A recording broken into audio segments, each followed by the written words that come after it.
தமிழ்நாட்டுக்கு மிகப்பெரிய சோகமான விஷயங்க. என்னன்னு பார்த்தீங்கன்னா திருநெல்வேலி நெல்லையப்பர் கோயில் காந்திமதி இன்னைக்கு இறந்துருச்சு. நம்மோட இல்லை.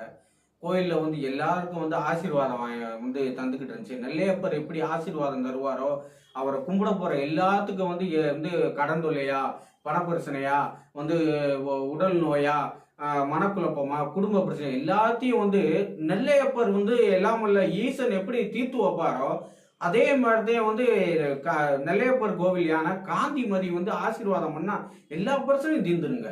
அந்த அளவுக்கு அவங்க நம்பிக்கை இருக்கு. அந்த அளவுக்கு பக்தர்கள் நம்பினாங்க. அந்த யானையை தெய்வமா பார்த்தாங்க. திருநெல்வேலி மக்கள்லாம் அதை ஒரு குழந்தையாத்தையும் பார்த்தாங்க. 56 வயசு ஆகுது அந்த யானைக்கு. ஆனா நெல்லையப்பர் கோயில் யானைக்கு மேல எல்லாரும் குழந்தையாத்தையும் பார்த்தாங்க. தங்க வீட்டோட பிள்ளையாத்தையும் பார்த்தாங்க. அந்த யானை இப்ப நம்மோட இல்ல, இறந்துருச்சு. திருநெல்வேலி மாநகரம் மட்டும் இல்ல, தமிழ்நாடே ஒரு சோகத்துல இருக்கு. என்ன இதுன்னு பார்த்தா 56 வயசு ஆச்சு. வயது மூப்புனாலதான் இறந்திருக்கு. கடந்த சில மாசமாவே மூட்டு வலி பிரச்சனை. மூட்டு வலி பிரச்சனால பயங்கரமா துன்பப்பட்டு இருக்கு. வலி வேதனை தாங்க முடியாம கத்துட்டே இருக்கு. இதெல்லாம் சிகிச்சையை அழிச்சுக்கிட்டு வந்திருக்காங்க. திருநெல்வேலியோட அரசு மருத்துவக் கல்லூரி மாணவர்கள் சிகிச்சை கொடுத்துருக்காங்க. இந்த நிலையில 2 நாளைக்கு முன்னாடி ரொம்ப முடியல, ரொம்ப கஷ்டமா இருந்திருக்கு. வலி தாங்காம இது பண்ணிருக்கு. நேற்று நைட்லாம் படுத்ததே வலி தாங்க முடியாம கீழே படுத்த யானை எந்திரிச்சு நிக்க முடியல. இன்னைக்கு கிரேனை வச்சுலாம் தூக்கி நிறுத்தி பார்த்துருக்காங்க. ஒரு இது பலனும் அளிக்கல, சிகிச்சையும் பலன் அளிக்காம இறந்துருச்சுங்க. இதுல என்னன்னா நமக்கு சோகம்னு பார்த்தா, தொடர்ந்து யானைகள் மரணம், இல்ல யானைகளால பாகன்கள் மரணங்கிறது தமிழ்நாட்டில் கடந்த 3 ஆண்டுகள நடந்துகிட்டு இருக்கு. குறிப்பா சொல்லணும்னா குன்றக்குடி சண்முகநாதர் கோயில் யானை சுப்புலட்சுமி அந்த சண்முகநாதர் கோயில் மண்டபத்துல வச்சிருக்காங்க. மேல தார்பாய் போட்டு இது பண்ணியிருக்காங்க, குடிசை போட்டிருக்காங்க. அது தீ பிடிச்சு, அது யானை முதுகுல விழுந்து, யானை முதுகு தீ பிடிச்சு அலறி துடிச்சு, செயினை கட்டியிருந்த சங்கிலி செயினை அத்துட்டு வெளியே ஓடி அதை அழுது ஏதாச்சும் சிகிச்சை அழிச்சு இறந்து போச்சு. அது பேரழிவுக்கு, தமிழ்நாட்டுக்கான பேரழிவுக்கு இது பண்ணுதா, இல்ல எதுக்கு தவறான ஆட்சியை காட்டுதா, ஒரு நிர்வாகத்திறனை காட்டுதா, எதுவும் தெரியல. அந்த யானை இருந்தது மக்களை பூரா அதிர்ச்சிக்குள்ளாச்சு. அதுக்கடுத்து பார்த்தீங்கன்னா பழனியில தனியார் கோயில் யானை, வன்னி விநாயகர் கோவில் யானை சரஸ்வதி, அது உடல் மூப்புனால இருந்துச்சு. அந்த யானையை பார்த்தீங்கன்னா வேகமா நடக்க கூட செய்யாது.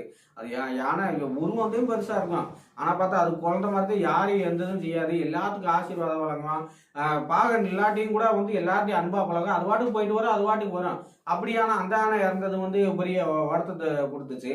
அடுத்து திருச்செந்தூர் யானை தெய்வானை பாகன்களையும் பாகனையும் அவர் உதவியாளரையும் எதிர்வாதமா செல்ஃபி எடுக்க வந்தப்ப தள்ளி விட்டு இதானதுல 2 பேர் இறந்து போனாங்க. இப்படி ஒரு சோகத்துல இருக்கப்பே இப்ப நெல்லையப்பர் காந்திமதி யானை இறந்து இருக்கு. 1980 காலகட்டத்துல நயினார் பிள்ளைங்கிறவர் வாங்கி கொடுத்திருக்காரு அந்த யானையை.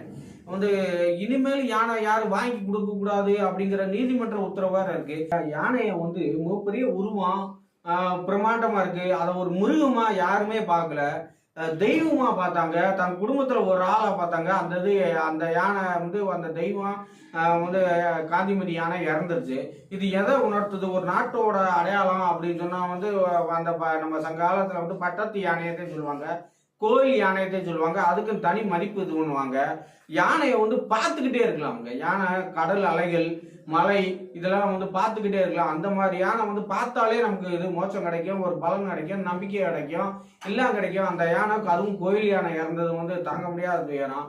இனிமேல் கோயில்ல நல்ல சிகிச்சை அளிக்கணும். யானைக்கு உரிய பாதுகாப்பு அளிக்கணும். உணவு முறையில மாற்றங்களை கொண்டு வரணும்.